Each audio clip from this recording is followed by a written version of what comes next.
Hi friends, Rebecca here, the Dragon Librarian from Farmington Community Library, and Razzie and I are here today to talk to you about some really awesome books that we hope you'll be excited about, just as excited as we are. Now, the last few weeks we've talked about some brand new books, some new graphic novels, but today I want to talk about a couple books that are a little bit older and super important because yesterday was a really important day. Yesterday would have been Beverly Cleary's 105th birthday. What? Can you imagine living to be 105? I can't even imagine what the next year is going to bring, let alone living till 105 years old. Wow, that is incredible. And Beverly Cleary, if you don't know, was a really amazing, incredible, fantastic children's book author. And she wrote dozens of books that have had a really big impact on people throughout the years, including myself.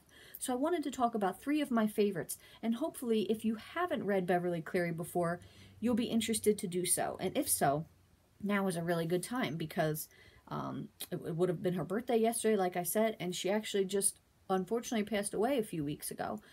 So now is a really good time to be thinking about her and remembering her work and why she was so important. So the first book I want to talk about is called Ramona Forever. Now, Beverly Cleary's Ramona books are probably some of her most popular ones, and they're the ones that most people know or think about when they think of Beverly Cleary.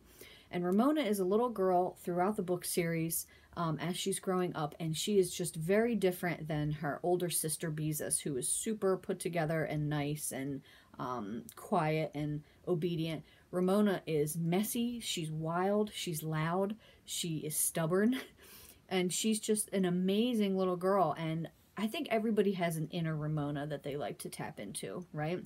Ramona was one of the first children's books characters that I could really identify with. It just was like, wow, I have thoughts like that. I have feelings like that. I want to run around and climb trees and you know, get scabbed knees, and she's just fantastic. And this book is my favorite of the Ramona books because there's a lot of really important things that happen to Ramona in this book.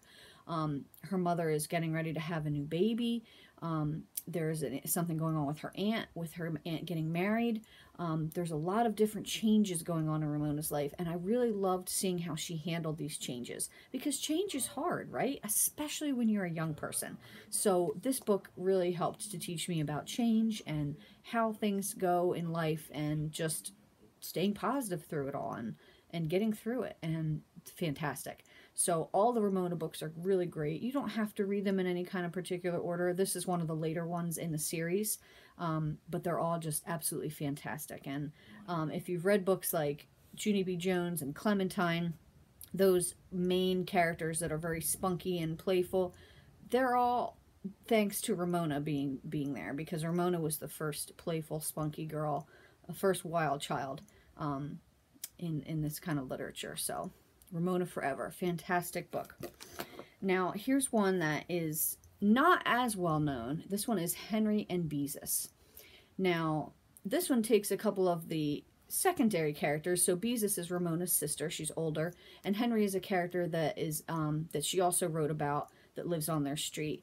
And writes a book about their adventures. And I love this book so much because as much as I identified with Ramona, I also identified with Beezus a lot too.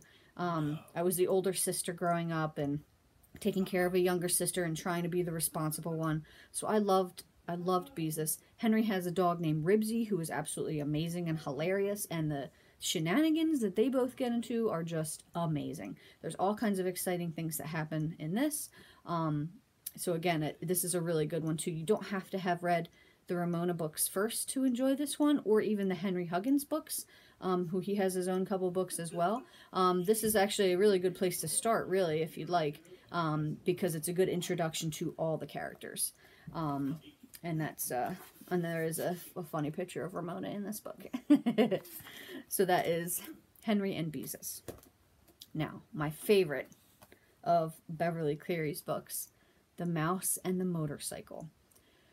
Oh, I love this book so much. So this is part of the Ralph S. Mouse books. There's this book, Ralph S. Mouse, and Runaway Ralph, all 3 books. This is the first one.